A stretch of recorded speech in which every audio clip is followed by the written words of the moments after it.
And welcome once again to the Liberty Lounge podcast. I'm Johnny B from the YouTube. I just told a groaning joke. We call him a groaner. These guys don't like my dad humor.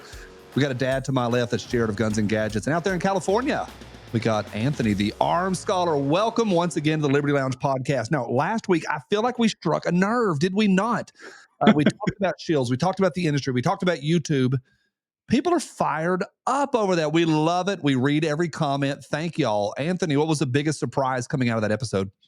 I think it's just people who think that we're talking directly to them. Again, we talk about like feelings in this industry. People think that we're speaking directly to them. And this is interesting too, because people thought we were taking up for Leviathan. One of the interesting things is like, I'm not even with Leviathan anymore. So like, I don't really have a dog in this race at all. So yeah, it's fun. Comments are always fun. We knew it would strike a chord to people because, you know, a small but loud group of people are really interested in that topic. But for the most part, I think people are interested just kind of behind the scenes stuff. And that was really what our goal was, just to kind of show behind the scenes. What'd you take, Johnny? What'd you think? Because I know you like comments.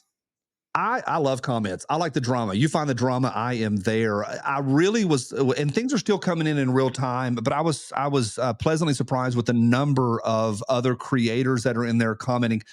Tactical Toolbox. A lot of guys know him. His name's Jonathan. And Jonathan made a comment. We were talking about reviewing guns and the integrity of being paid to review guns versus people sending you free guns or you buying guns.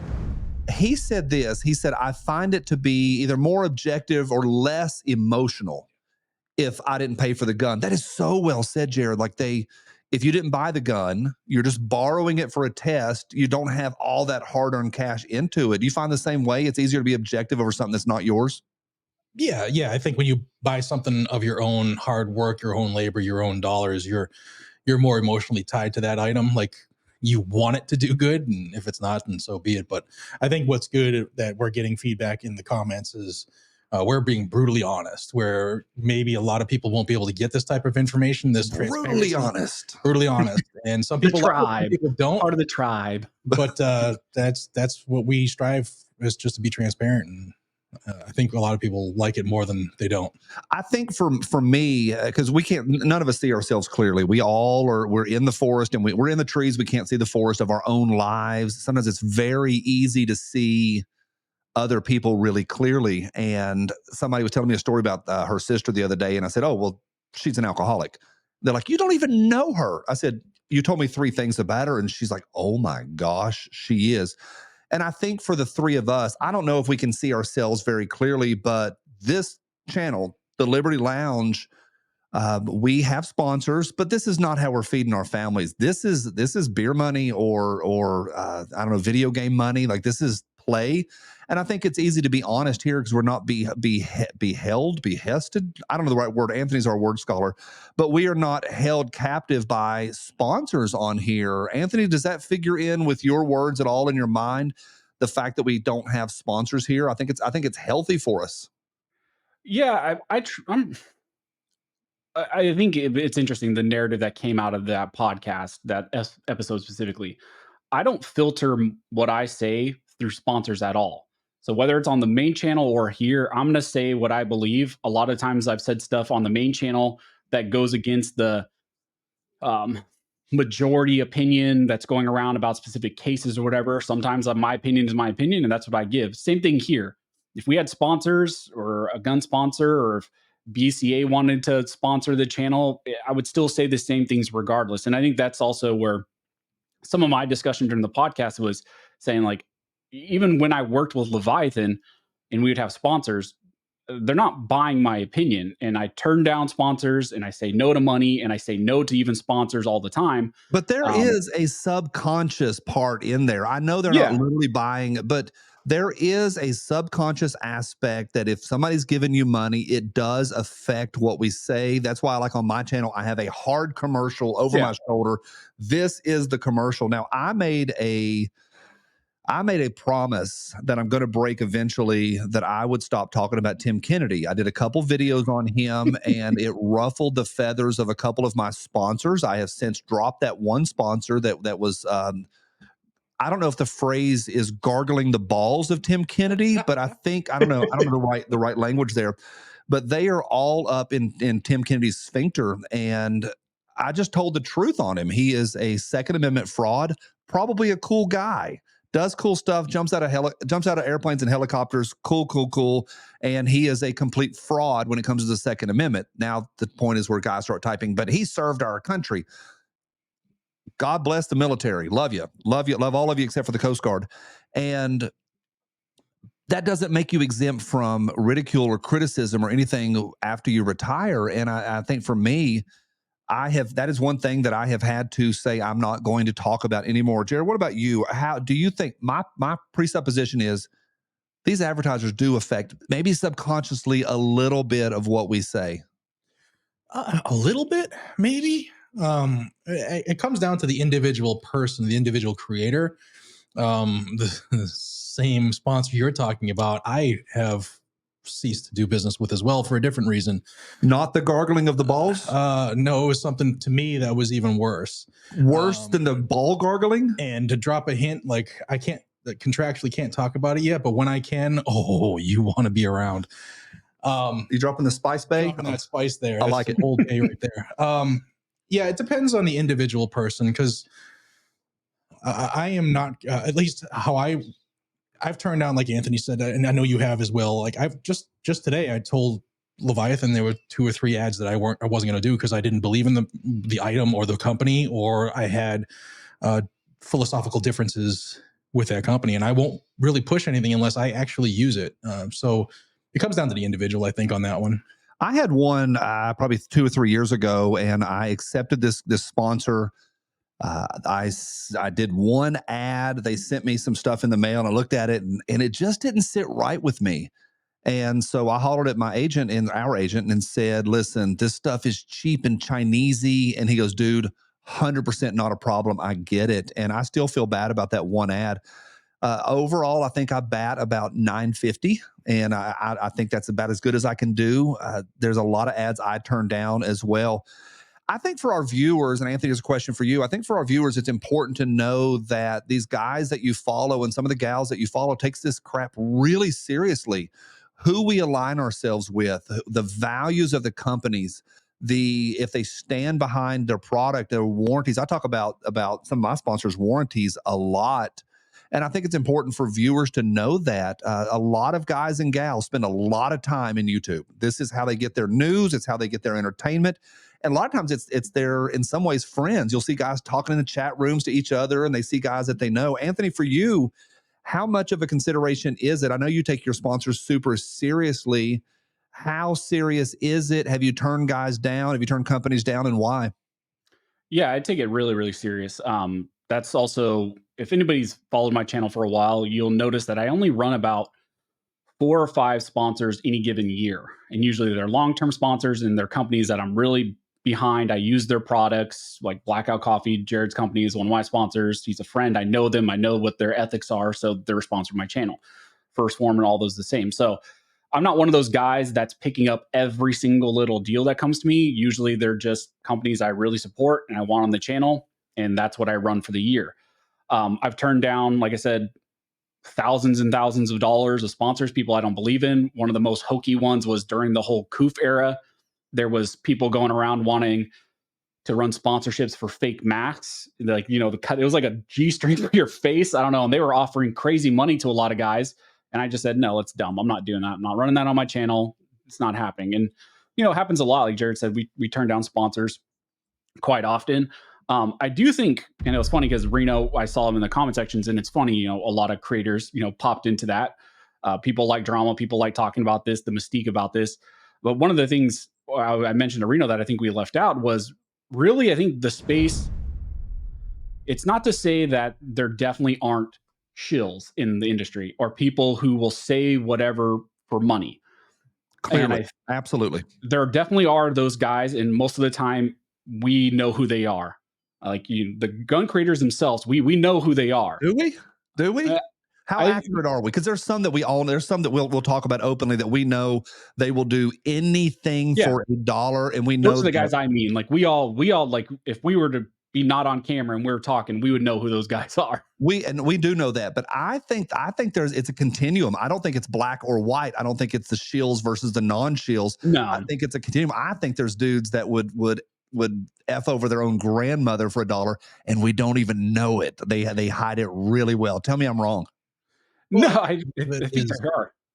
No, go ahead, Jared. so it's a business, right? So some people, there are multiple business strategies. Some people run their business where they want to do things a certain way, and there are others who will do whatever they can to stack that, the bank deep as fast as they can, so they can pull the pin as fast as they can. So it kind of comes down to what type of business they're running. Are they a transparent company, or is that businessman in it for the long haul or for a quick run? So I think a lot of that comes down to the individual as well. And speaking of, today's video is brought to you by Blackout Coffee. If you use code Liberty at blackoutcoffee.com/Liberty, you'll save 20%. It's a great coupon. Plus, I also want to let you guys know that we were able to do this for Independence Day. If you head over to the webpage, blackoutcoffee.com/Liberty, the lower left corner, you'll see a bubble that says giveaway. Click that and you'll follow the instructions there. But we are giving away $1,776 to one lucky winner during the month of July. The more you spend in your orders, the more entries you get. So head over there, support Liberty Lounge, and good luck on winning $1,776 from blackoutcoffee.com/Liberty. I think it's interesting what I was kind of going back in my brain through what I said about 6 minutes ago. I said that we're not sponsored. Here's what's interesting. We're clearly sponsored, and we had TristarTrading.com last week, and then today's Liberty Lounge is sponsored by Blackout Coffee. But those are relationships, and that doesn't feel like a sponsor. It feels like we're supporting our friends and supporting companies that I think that's the way it should be. I think it should be a relationship and not just this blatant, clear commercial that's nothing but a commercial. I think relationship is really important. Here's why. There was a guy in the comment section last week. He said, because we were comparing it, this is the only industry where people are freaking out about paid shills. He said, well, it's also the only industry where our reviews of these guns and the decisions that are made, because when we review firearms, decisions are made. People make decisions. He said it's the only one where it literally might affect the lives of my children. And he said, it's one of those things, higher standard, higher calling, higher level of critique. And I thought that was really interesting. And so for me, I think, especially when we're dealing with firearms and dealing with this kind of stuff, I think we are held to a higher standard. It's a good point. And that should be the same point while people who served in the military are held to a higher standard when they're talking about the Second Amendment. I'm not touching it. Get behind me, Satan. I'm not doing it today. Another comment that came in is from Curtis. He runs the VSO Gun Channel. A lot of y'all know Curtis. He is my boy. He says this. He said, this was good. Thanks, Curtis. He said, the idea that I can't run a for-profit business and have integrity at the same time is insane. This is supposed to be America, people. I really like that, because I think only in our industry that if you take money for a gun review, you have no integrity. I just think as long as it's above board, and there's some guys that say, hey, they're going to pay, company X is going to pay for my production team, but not my opinion. I think there's still going to be a little bit of bias there, but I think overall, just tell the truth. I have taken money for reviews with pewpewtactical.com. We get the guns from a third party, and I just tell what happened. It'll be the most boring review ever because the gun runs. Most guns, it's hard to get them to fail, like a brand new gun. Glock 44, man. Glock 44 was a big stinker, but if you were to review a Glock 19, it's going to be a boring review. You put 5,000 rounds through it.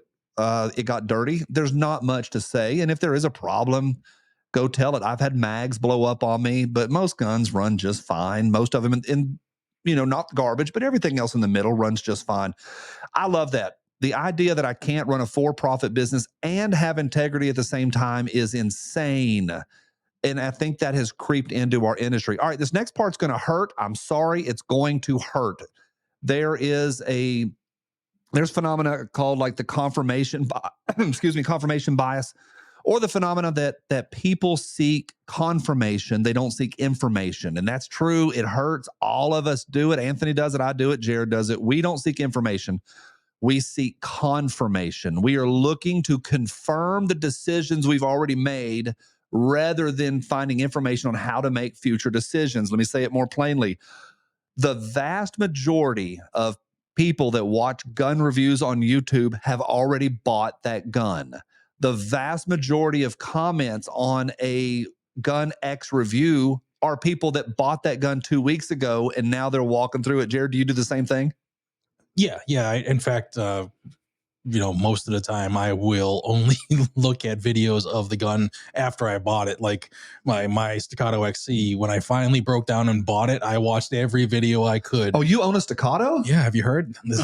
Staccato, if you're watching, How many Staccatos do you own, Jared? 3. How many Staccatos do you own, Anthony?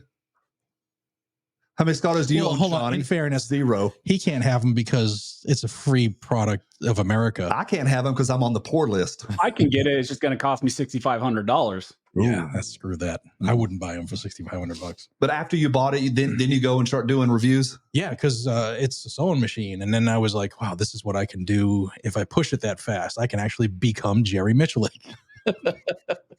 Good luck. Yeah, I do the same thing. Anthony, have you ever bought something and then started watching reviews? Yeah, I think we all do that. And we know the biggest gun review guys for the most part on YouTube. And I think Mr. Guns and Gear is a great example. Like, I think he's the one who told us that too. Like, a lot of his views are probably people who already bought the stuff and just want to confirm. 80% of people watching reviews have already bought that gun. Yeah, I would say I don't watch a lot of gun reviews. Sometimes, maybe in the past, I would watch and do the confirmation bias thing. Every once in a while, I'll watch videos and just oogle at, I wish I could have that type of deal because I'm in California. But yeah, confirmation bias is a big, a lot of people are just confirming like, hey, I bought this. Did I waste my money? And it's not just guns, it's optics, it's slings, it's belts, all of that. A lot of those views come from that. One of the things that I want to go back to, and it came from our comment section because Reno mentioned it, and we've talked a lot offline about this. I think the space is changing a little bit. And I definitely understand the viewers' concerns when it comes to the rise of short form content, TikTok, and then YouTube Shorts, because there has been a new group of creators who have come off of that specific style of video. And I mean, I'm not going to call out any names, but you can go watch any of them. And a lot of it is not necessarily even a review of a product. It is purely a straightforward advertisement to push to affiliate links. And if you're not aware what affiliate links are, it's just a link that you would click. You have a relationship with a company, and anytime a viewer buys something through that affiliate link, you get a cut, a set percent of whatever that sale is. So there's a big group of YouTube Shorts creators right now that are running almost their entire channel is just built off short advertisements, purely pushing things to affiliate links. Usually they're cheap products, things that you probably wouldn't necessarily want to trust with your life. But then they're also at the same time, the big issue that I have and a lot of people have with them is they're not disclosing the relationships with these products or with these companies. They're just running straight links and straight calls to actions.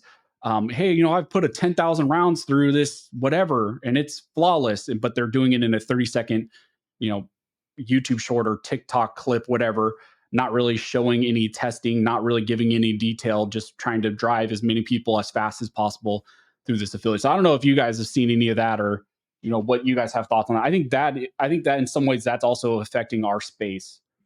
Yeah, you're tracking on that one because like so much of what we do, especially the review channels, right? They thrive on doing the work to learn the questions to the answers most people will ask, or the answers to the questions most people ask rather. And they do a great job in getting that information out. And you can't do that in 60 seconds. So if you're truly looking for the information, or even 30 seconds, if you're truly looking for the information, you gotta go to a long form type video.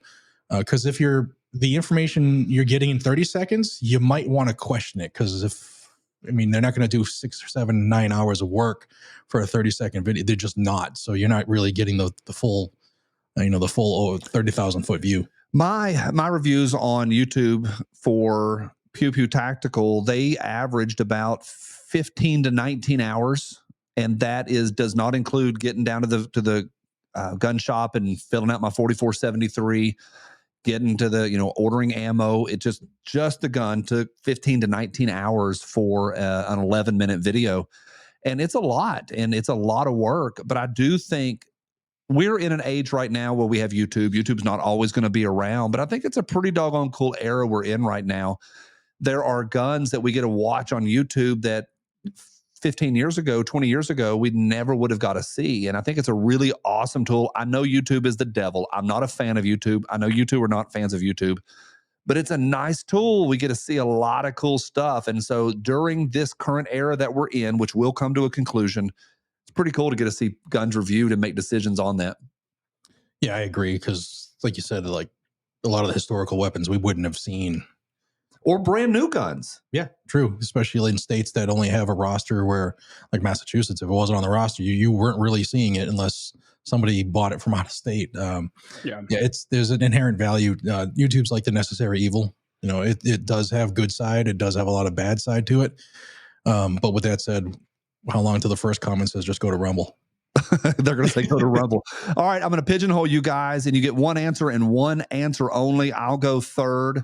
You're going to leave everybody else out. We know you love everybody, but you're going to pick one person. Jared, one reviewer that if you had to choose one for the rest of your life, who do you trust implicitly? One.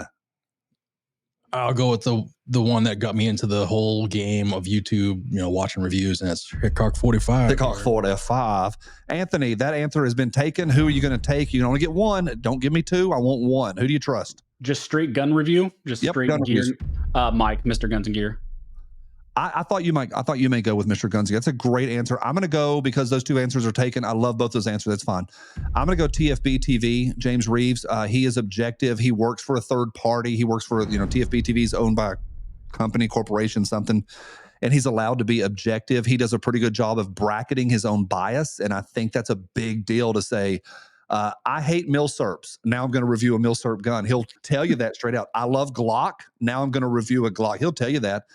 But I think he is remarkably objective. And those shorts are short. Those shorts are short. So I think for our viewers, I think it's good and healthy to cross-pollinate. So I think question of the day, who do you like? If you're only going to watch one person, who would you watch? Or show us somebody new. Because there's a lot of guys out there. There's hundreds of gun channels out there.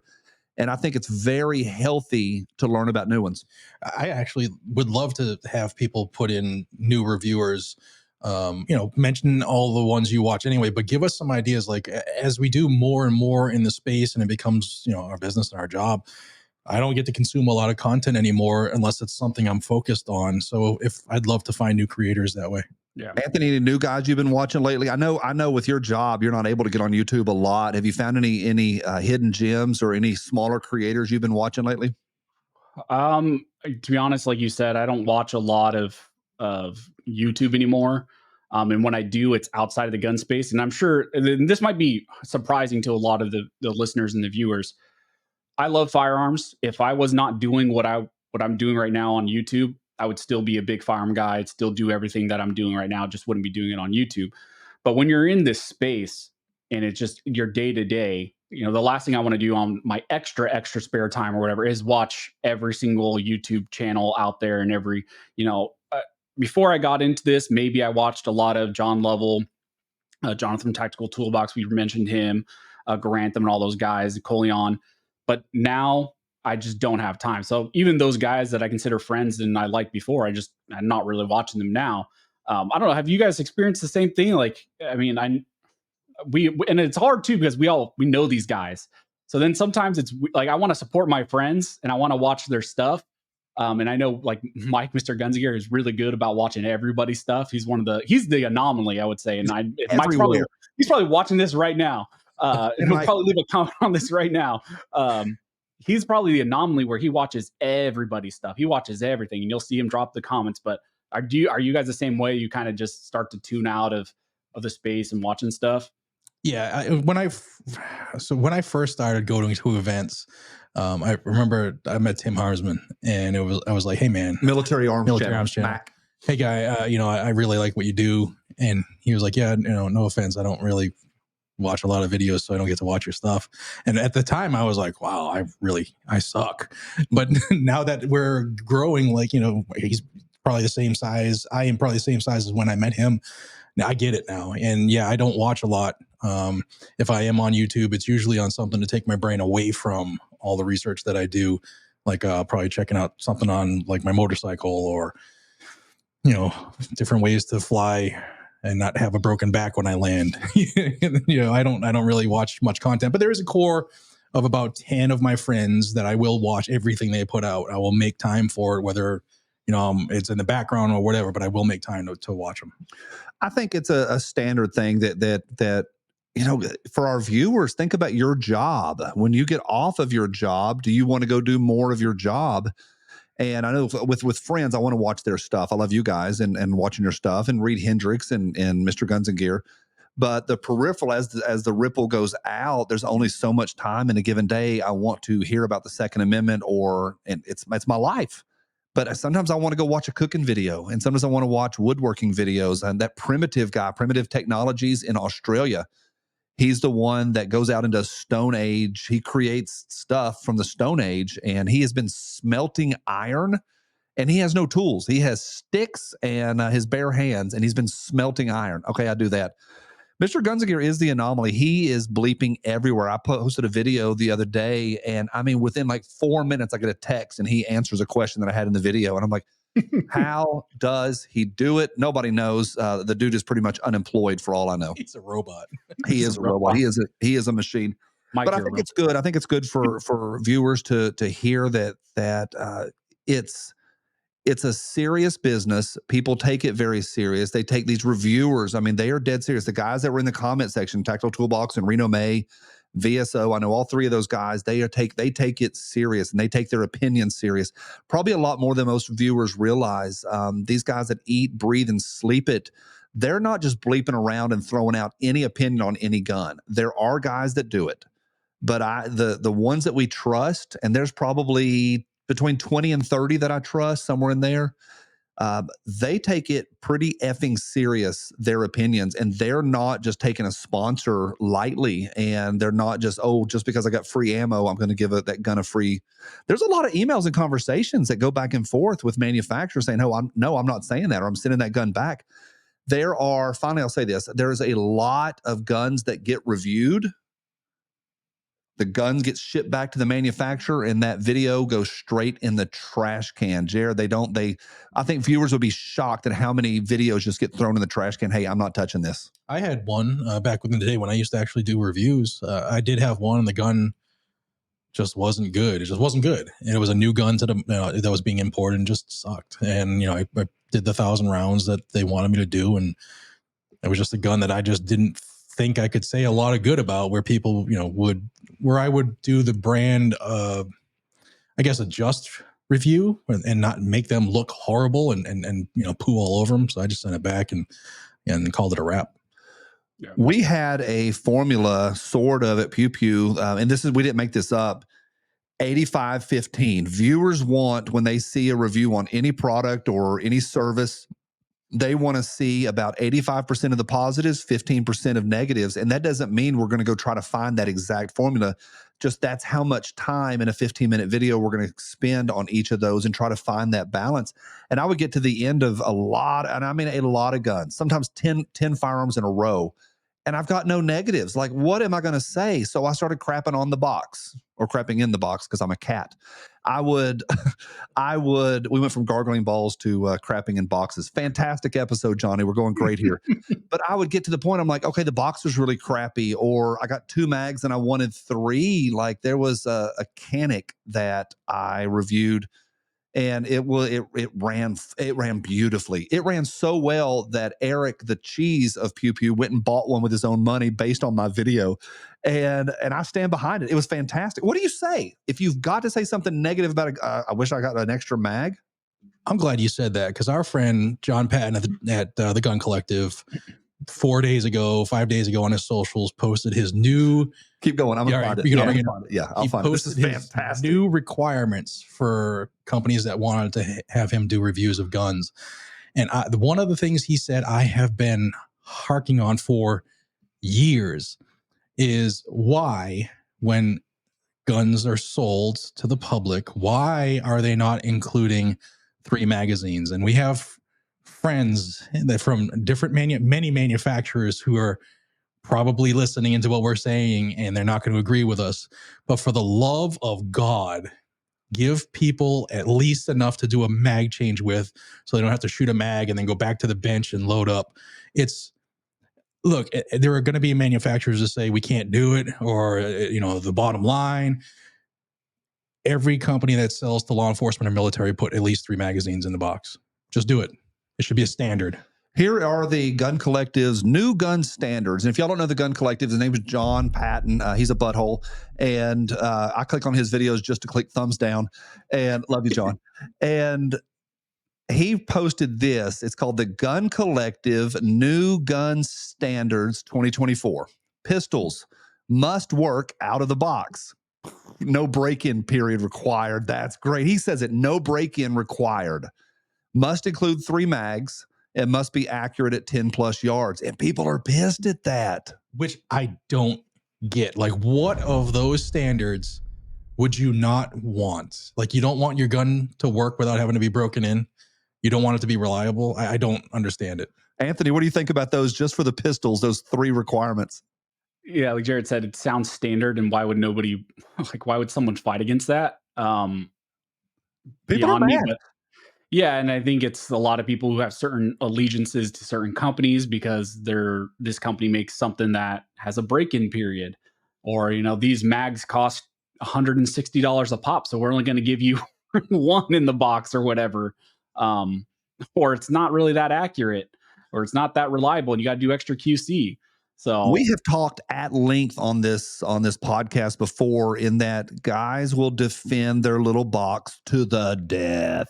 And if some guy, and it's hard, like people are out there working in this bullcrap economy, and they finally scrape together $875 to go get a pretty good gun and get an optic for it, they are going to fight you over that gun, and you cannot tell them anything different. And I remember, I think it was John Patton or somebody was talking about break-in periods about a year ago, and people got blisteringly upset. And he's like, no, like they should run. And they're like, no, but once I got it worked in, it worked really good. Jared, no break-in required. How about that? It should be standard equipment. That's the way it should be. You spend that kind of money, you shouldn't have to spend more money in running X amount of rounds through it to get it to be reliable enough for you to use. On the Gun Collective's Instagram, one of the top comments is, on top of those 3 things for pistols, a guy named Milsurp Rifles says also optics cut. I think for a carry gun, yeah, I buy a lot of range guns. Most of my pistols are range toys. I have a boatload of Jerichos. I've never carried a Jericho. I love shooting Jerichos. And so I could give a rat's poop tootie on some of our range guns, but I think for a carry gun, maybe that should be a 4th one. Yeah, I agree. We're in the age where most of us put optics on everything we can nowadays. Yeah, I would say if it falls into the class of, if it's going to be something that's duty or concealed carry, especially handgun, it's got to come optics cut. I mean, here's one. John, if you're watching, add this to your list for rifles. Include irons. Why do rifle companies, AR platforms specifically, why do they sell flat tops? Well, here's the gun. You can't go shoot anybody. Well, you can't go shoot a target with it. You can't shoot anything with it. Good luck. Go buy something else. This is John. Are you just shilling for Magpul? Do you have Magpul stocks? Like, you just want them to have no, there are other companies that make backup irons, man. But who makes backup irons? I know Troy Industry does, but we don't shop at Troy because they hired one of the Ruby Ridge. They didn't hire the shooter. They hired the spotter. I think the sniper spotter. Yeah. I don't know. There's probably some on Amazon. Probably some on Amazon. Yeah, probably. Buy a super expensive Daniel Defense irons or ScalarWorks. Oh, I didn't know Daniel Defense has iron sights. Yeah, I don't have a Daniel. I don't know. I don't have a Daniel. I don't know. The big fixed irons are not flip up though. I know XS Sights makes them. Oh, okay. And there's another one. Viewers are probably already typing what backup sights. There's a couple. I have a few different ones, but probably 90% of my guns have Magpul on them, and they work. All right, here's John. Speaking of rifles, here's John's rules. New gun standards for rifles. Number 1, must work out of the box. 2, must include 3+ mags. I thought that was interesting for a rifle, because you get some boutique rifle in with with 1 mag. A lot of those guys, they only shoot like 3 rounds at a time, the distance guys. Also must shoot 1 MOA or better, And if it's over $2,000 MSRP, must shoot sub MOA. Holy smokes. And you're adding on to that iron sights. What do you think about that? So the sub, and this is going to drive the comment section insane. Yeah. It's tough. It's really tough to make an AK platform shoot sub MOA. It's possible. You hear that sound? That's viewers losing their minds. It's my possible. AK, my Wasser shoots sub MOA from 5,000 yards. No, it doesn't. Your AK does not shoot sub MOA. And I talked about this with a friend of mine who is an AK manufacturer, and he was like, Jared, it's real hard. I mean, it's very possible, but you won't be able to afford that rifle, and people will be complaining about the price of the rifle. So yeah, I don't know about AK platforms on that. And could you see a Barrett coming with 3 mags? Oh my gosh. That'd be like buying a whole nother gun. I think for pistols, it's easy to put all of these in all pistols in sort of a category and saying, here's what I demand, must include 3 mags. What if it's a revolver, John Patton? What if it's a revolver? But for rifles, the difference between a shorty AR is so different than a 6.5 Creedmoor that's made for sheep hunting. So I don't think in rifles you can throw everything. Maybe must work out of the box. I'm fine with that. There's guns that you'll never own more than 1 mag for. Maybe. All right. One of the responses on here, Mr. Guns and Gear, who's everywhere. Hey again, Mike. He says this, referring to John saying they must shoot 1 MOA or better. And if they're over $2,000 MSRP, they must shoot sub MOA. Whoa. Mr. Guns and Gear says MOA or better. Good luck with that. I think it's tough. Anthony, what do you think? I'm saying that it's too hard to put rifles all in one category and make it 3 laws. Yeah, I think it's hard to lump all let's just say we're talking about all semi-automatic rifles, because I think that's what it was geared towards.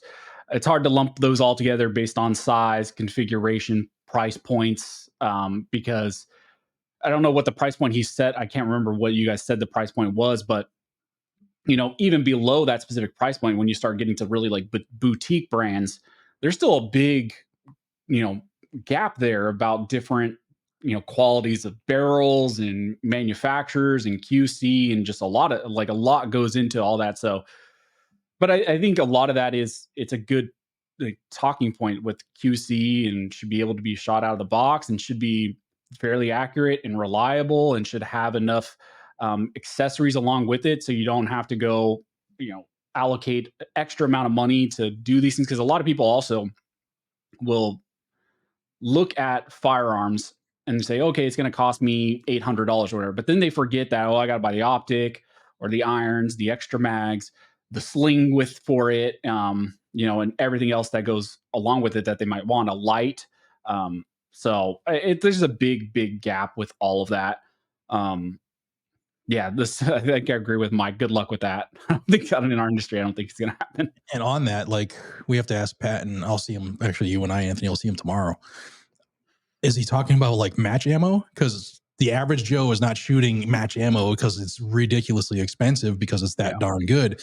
Like, nobody's going to go put 5,000 rounds through their PSA with match ammo. We got guys typing. There's guys typing right now that they did 5,000 rounds of match grade ammo through their AK.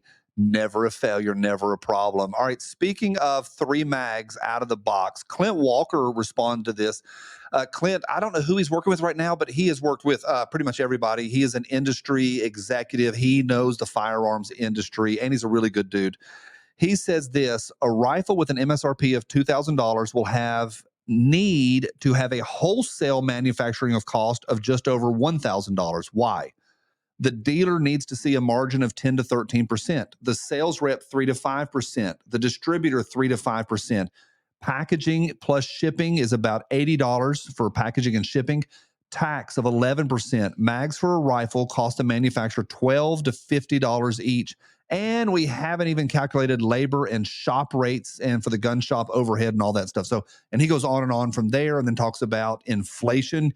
You manufacture your guns for this, but then there's inflation, and the dollar's worth less 6 months from now. And that factors in also. It's a lot, and people forget. People have no clue what goes into getting a piece of plastic or a firearm or a piece of metal to market. Jared, you're in business. I think people don't pay attention and know the absolute cost of getting an item out the door. Yeah, and that's a big part of what you see. Like, and I think what people would get some value out of watching, say, Shark Tank, because Shark Tank people they're pitching to these billionaires looking for a VC or venture capital investment, and they always ask those questions of like, all right, what are you selling it for? How much does it cost you to make, and how much is it landed if it's a product that they're getting done overseas? And that helps people, at least it helped me understand in my early business days of like, wow, there's different prices. Why is there different prices? And then what do I need to understand about those differences so that I don't screw myself and, burn my company out of business? It's good. What you just read off is phenomenal. And that's just the tip of the iceberg. Clint also said in there, he said the vast majority of people that get into the firearm space fail because they have no idea. And I think that is one of the challenges in our industry. And I've said this for years and years and years. One of the challenges in our industry is in the firearms industry, you've got guys who are really good with machines and machine working and machine shops and drilling and schematics and engineering. And then they go into business and they're trying to be the marketing agent. They're trying to do all their own PR. They're trying to do their own advertising. They're trying to do their own accounting. And a lot of guys fail because they have no idea. You hear on Shark Tank, they'll say, hey, what's the MSRP? $20. Well, what's your cost? $4. And the guy, you think people that are not in the business or in any business, they'll go, oh, wow, that's so much profit. And then the sharks will be like, can we get that down to like 3.5? It is, I manufactured this shirt. It will eventually, not this one, but ones like it will go in a bag and go to consumers, end users. I was blown away over the last 5 years of what I've found out of what it takes to get a product out the door and all the little nibbly costs that are in there. Anthony, I know that you're in business for yourself and you run a pretty thriving business. How aware are you of that when you shop or when you're looking at guns and stuff, of what the manufacturers are dealing with trying to get an AK to your house? I mean, they can't get it to my house, but There are no AKs in California for real? Just the criminals. not directly to my house without a fin grip or going through an FL and all that stuff. It's yeah, it's always on my mind. And I think one of the critical things that you said, Johnny, is like, as we've spent more time in this industry, it just opens your eyes. And obviously we have access to a lot of information that the average person doesn't have. And I think hopefully we're relaying this well enough to the audience and giving some additional insight, at least how we think about these things. Because we do have a lot of close relationships with, CEOs and marketing people and engineers, all that, of these companies. And we voice the same concerns and issues that viewers do, but they have those, our bottom line, we can't afford to do this. We can't do this. We're working on this project. Marketing on this would be horrible. There's just a lot of considerations to take into account. But one of the things I actually was curious, because you kind of brought it up, like the things you've learned, Johnny. I'm curious because I don't know if we've ever talked about this. What has changed in your guys' mind from where you started doing YouTube? Like, I think John, you hit on it a little bit last episode. Like when you started this, you just wanted someone to send you something, send you a gun, and that was a big moment. But like, what has changed? Is there anything that sticks out in your mind from like what you thought it was to be a GunTuber when you first started to where you are now? Because I know kind of when I first started, I watched some podcasts and videos like this, and one of the big inspirations for me was actually Jonathan from Tactical Toolbox. He did a whole series on what it means to be a GunTuber and what does that look like, kind of the business end and how to set up your channel and all that stuff. And I remember watching that thinking, oh man, that was so helpful for someone starting from the beginning. So is there anything, like any nuggets you guys would have because I know we had some comments from some new guys too in the last podcast, any nuggets you can give to them about the process, how your mentality has changed, and like, what is the biggest shock to you guys from where you started to where you are now? I think for me, because when I first got started, I went to my first event and all the big guys were there, Such and 22 Plinkster and Hickhawk 45, and all of these guys are there. And I thought, I was like, holy smokes, these guys are like the media geniuses. And then after you get into it, you realize they grind and they work very hard, and it's not magic. Nobody handed a channel to anybody. Granted, if you got in the game in 05, 06, 07 is a lot freaking easier, but guys that have come up in the last 15 years, Nobody handed it to them. They're freaking working. I did 1,100 videos in my garage with no air conditioning and made nothing. 1,100 videos, and I upgraded my camera 3 times. I sold my first AR to buy a new camera. I've upgraded lighting probably 5 times. It has been an absolute joy. It's been fun, but it's been freaking work. And a lot of guys don't want to work. And so some of the things I have found, young gun tubers, some of them, and maybe I did too, but they have this idea they want other people to promote them. Hey man, can you give me a shout out? Hey man, can you grow my subscriptions for me? Hey man, can you get me some followers? And I get it. They want a quick, fast, magic golden ticket. But the hard truth is nobody will grow your channel for you. And these guys work. So this is one of my surprises. I've got more. I think one of my surprises that I have learned is how hard people work. Yeah, that was the biggest eye opener for me, is especially when the channel got big enough that I would, I could actually pay a bill with it, is that it's a full-time job, especially like I'm like Anthony's doing two-way stuff. You do two-way stuff. Like you might see a 6 to 10 minute video, but that probably took me 4 or 5 hours of reaching out and getting information and researching it and reading it and doing a script and all that crazy stuff. It's more work than most people understand. When you see that 11 or 5 minute video, you think that that's all it is for that person, and it's just not. And a nugget for folks who are starting out: you don't need the top of the line camera. You don't need to be top of the world, top of the food chain for equipment. You'll get there if you put in hard work and people find value in your product you put out. You will grow. But don't think you have to have, a Sony A7S III to be good. You don't. So if that'll help people, phones are fine. Your audio and your lighting is more important. I tell people ask me all the time, and I've walked a lot of, there's a channel that's hitting 50,000. He's hitting 50,000 this week, and that I helped on day one, and I sent him a microphone and got I helped him start. But I always tell guys this: just go watch the channel, watch the good channels, and just copy what they do. You don't have to start over. You don't have to recreate the wheel. I think the other thing for me that's been a shocker is how much free gear is out there. And I know this pisses a lot of viewers off. It is unbelievable how much free gear is in this game. And we're not talking about a backpack here or there. We are talking rifles and guns, and it's unbelievable. If you play that game and say yes to every project, how much crap comes in the mail. I know guys that have literal thousands of free guns. They own thousands, in the thousands. I shut that crap down a few years ago. We talked about it last time. I buy guns now, so I don't have to go through the hassle. But it is, am I wrong, Anthony? Am I wrong at the amount of free gear that comes to gun tubers?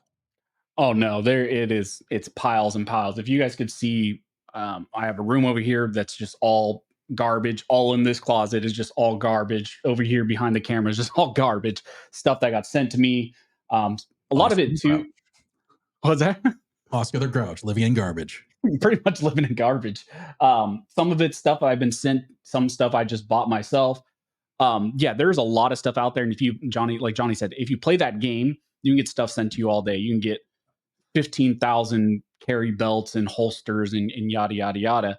And early on, I think I was kind of like Johnny too. I remember when I first kind of started the channel, I didn't really know what I was going to do. I knew I was going to do legal stuff, but again, there was only 2 people really who were doing anything like I'm doing at this point. It was Jared and Coleon. And so I wasn't really sure what form of the channel, but in my mind, when I sold it to my wife, it was like, I'm going to use all this extra spare time after I'm done, at work, and maybe I'll get sent some free stuff. That was kind of the big benchmark, like Johnny as well. And then you get sent your first EDC belt from Core Essentials or whoever. And then you get a holster and you're like, man, this is really cool. And then as you start to build that momentum, then it's just all the time, just people want to send you stuff. And I know the listeners be like, oh, boo-hoo, you get sent stuff. I get it. I was the same way when I would watch these stuff but it is overwhelming to some degree. And that's why we just say no a lot of times, because like we said last podcast, they come with strings. All of this stuff usually comes with strings. I've only let one company send me a firearm. and that was Franklin Armory. Early on, they sent me a firearm because I was covering their lawsuit. Other than that, I've said no to every firearm being sent to me. For the most part, at this point, I say no to anybody sending me something unless I have a great relationship with that company and I really, really want it. But otherwise, I just buy it myself. And Well, yeah, go ahead. I was about to say, I'm going to push back on one thing, but if Staccato wants to send me all their guns, I'll gladly take them. I can be bought with a price, and the price is a lot lower than you think, Staccato. I'm available. Just one of everything. I wanted to push back a little bit, or just re-say something, rephrase it for those who have channels and are younger in the YouTube game. Don't copy what other people are doing. Make it your own. You can copy the format. I'm saying copy the lighting and the sound. Yeah. I'm saying copy their process. You don't have to relearn how to do lighting. That's what I'm saying. And I think guys should find the channel that you love and imitate what they do, and then do your own thing with that process. Right. But I didn't want people to think that what we were saying is just find a channel and steal what they do and do that. So I just think we needed to address that one. Yeah. Yeah. And I think there's the old adage for YouTube that's gone around is like the people that are successful for the most part were either first or they're the best. They're either first at doing something or they're the best at doing something. And I think obviously now at this point in the gun world, it's pretty hard to be the first. I mean, you're not going to be the first gun reviewer because people have been reviewing forever. And you're not going to be the first two-way person or the first legal person or the first meme person. There's stuff out there. You can try to be the best at it, but that's hard, especially like if you come into it as a new GunTuber and you want to be the best gun reviewer and you're competing against Garantham and his cinematic stuff, good luck. Good luck. Unless you already have a background in that and you have a lot of disposable income and people who know what they're doing, it's going to be hard. So I think what Jared is pointing out to you, you can do something similar, but you want to find your own lane because that kind of is that artificial first at something. Like usually there's something that happens where someone comes out at a gun review or something from a new angle and everybody's like, man, why did we not think about that? That's so simple. It's so easy. And that's when you see those channels just blow up out of nowhere because they had a unique angle on something that's been done for a long time. Or even, I don't know if you guys are familiar with this, like in the fitness realm, there's that guy, Sam Sulek. I don't know if you guys have watched him. He blew up out of nowhere. And it wasn't even necessarily that he was doing long form podcast style vlogs, but it wasn't that he was necessarily doing anything unique. Almost it was like a regression because the fitness industry itself had become so cinematic and over the top and in its very specific style. And he kind of took it back to like nitty gritty basics, filming in the car, showing the full set. And it was unique and people resonated with the personality. And I think that's a big part too for new people is be yourself. Don't try to necessarily copy someone. Don't just be a clone of Garantham. Don't just be a clone of Lucas or whoever, thinking that that's going to help you grow immediately. And also don't just think like, hey, if I get a shout out from XYZ person, well, then I'm going to blow up because shout outs don't help you at all. They just don't. I think for me, it's important just to say, and if anybody, I think this applies to even people that don't want to do GunTuber, and this applies for everything. You've got to do it because you want to do it, and you have to do it as a passion project, not as a business. And I think it doesn't work to open up as a business. I saw an influencer the other day. She said, hey, I don't have a lot of money right now, but I'm really hoping to start earning through my influencer program. And I'm like, as I like to pay her rent. And I'm like, it ain't going to happen. And it's really easy to say, LeBron James skipped high school. No, he skipped college. He didn't go to college and now he's a multimillionaire. Yeah, you're looking at outliers. Hickok 45 is the outlier. Sush is an outlier. Dave Nash is 22 Plinkster is an outlier. And it's got to be a passion project. So I think for anybody that wants to do media, my sister has a library of like 30 or 50,000 books. I don't know. She has a massive, have you ever seen it? You ever been over there? She has a massive library and she has books that nobody else has. So it's a very specific niche library and she's wanting to be a content creator. And so I gave her some lights and a microphone and stuff. And I think it's interesting, but for her, it's a passion project. Like she wants to share these books with the world and they're books that are from a Christian heritage. I don't really understand it, but it's a niche. And I think it's important for people to have a niche. Yeah. Yeah. And that's probably the easiest way to get bigger quicker is if you have a niche that others don't really have. Is it niche or niche? I'm saying niche. Is it niche? niche? Both ways. I've heard both. Yeah. Well, I'm from Appalachia, and just the fact that I can use a word with a silent E on the end is a miracle, if you know what I It's mean. not niche or niche. Niche.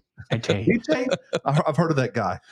I think it's good for everybody to do passion projects and to do things that you are genuinely into. I think the other thing that I've been surprised, to Anthony's question, I've been surprised about is the level of Zionism. Is that the right word? I think we're supposed to say that anymore because of Israel, because people always zealot, not Zion, zealot. That's the word.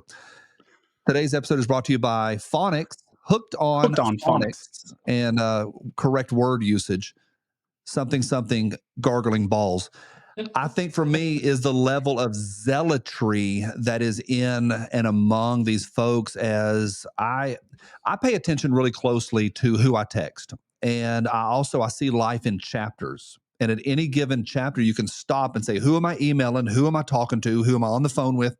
Who am I texting with? And it was interesting for me to kind of get at the 10,000 foot view and watch myself back in the teens, 17, 18, 19, starting to change. I slowly stopped fishing. I stopped hanging out with some people in the area a little less and a little less. And then I would flip through my texts at night and see who I'd texted all day. And it more and more and more became you guys and guys in the industry. And as I've integrated into this new chapter of life, I am surprised at the level of zealotry. Not all. There is a continuum, but I will say this: the vast majority of people that I hang out with, they believe in America and the Constitution, and they don't just like, hey, I kind of like America and hot dogs are awesome. They freaking believe it. We hang out with people that will die tomorrow going against three-letter agencies if they are given the opportunity, and they are not playing around about it.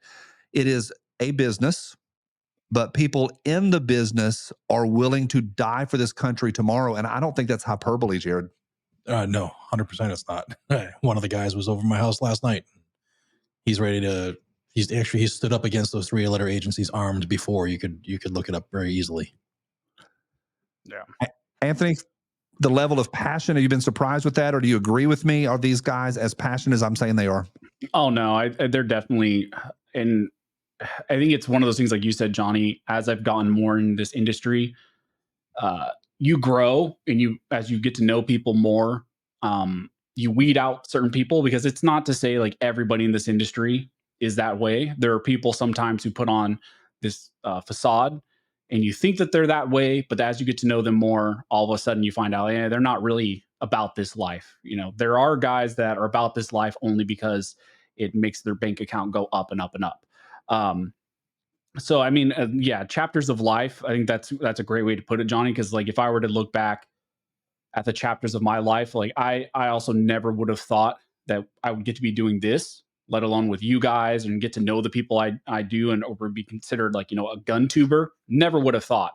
And I think that's in a lot of ways the best way, if you're getting into this, to approach it. Because if you, like Johnny said, if you come into this thinking, oh, this is going to pay my bills, or through this creator affiliate program or whatever, I'm going to be able to do X, Y, and Z, or I'm going to be as big as Garantham and Colion Noir. Good luck. I mean, maybe by the grace of God, it'll happen to you, but I think you're coming into it with the wrong mentality. I think everybody, us and the guys that we associate with, they came into this because they were passionate about firearms and the Second Amendment, and they were passionate about this community. In the back of my mind, did I think, when I started this, maybe at some point I would get sent a belt? Well, yeah, because that's what I kind of seen other guys do, but I never really thought it would turn into anything of what it is now. And I think that's how you have to come into it. You have to know that you're going to be putting a lot of time, a lot of effort into something for a long period of time, and nothing's probably going to come of it. You're not going to make any money for a long time. I mean, I was I made hundreds and hundreds of videos for like a year and a half before I really was making any noticeable amount of money. And that's a lot of guys. Some guys are doing it for 10 plus years. Some guys have been doing this GunTube thing. They're part of the industry, and we talk to them. We see them at SHOT Show. They've been doing this for 10, 15 years or whatever, and they're still not at a level you consider like a big GunTuber. They're just kind of one of the guys, part of the crew, but they haven't blown up, but they're still doing it for the passion. And I think that's what you have to do. You have to do it for the passion. And like I said, whether or not I had a YouTube channel or not, I'm still going to be going to range events. I would have been doing it anyways. I was part of the California gun community before I had a YouTube channel. I was really into firearms and training and shooting and gear and all that. And I'll, even when I shut down my channel and decide I'm done and I want to walk away into the sunset, I'll still be doing the firearm thing on my own, just away from away from YouTube pretty much. I think that's all of us on this podcast, which is why I think we get along so well, because we see it the same way. We're not going to be doing it forever. Enjoy it while you can. If you're a newer creator, just love it, because it might not be around for long. So get the most you can while you can. And yeah, I mean, it's been great for me. I've been able to take care of my kids with, who have special needs in a way that I would have never been able to do it if it wasn't in my life. So I'm forever grateful to it. But don't think it's going to be there for the next 40 years. No, and who I'm going to talk about. There was an individual. We were talking on a road trip a while back, and we said something about, what are you going to do? What's the next chapter? What's next? And he goes, no. And I said, what's next for you, brother? What's next for you? And he said, oh no, I'm doing YouTube the rest of. He's 27. I'm doing YouTube the rest of my life. And we both cracked up. I mean, I laughed in his face. Nobody who's 27 is doing what they're doing for the rest of their life unless they die next week. If you live 50 years, you're going to change, and things change. I don't know if y'all have heard of dead internet theory, but there's a theory that the internet is dying and will be gone in the next 10 years. We'll still use it for email and use it for communication, but we are moving back towards face-to-face stuff. It's a theory. Regardless, YouTube is a short season. I think for all of us, I don't know what's next for me. My son, I've got 3 major jobs that I do. I teach. I do tristartrading.com, links below, and I do media. And my son asked me the other day, he goes, which one do you think you're going to quit first? And I thought, I love that, because that all 3 are going to be gone eventually.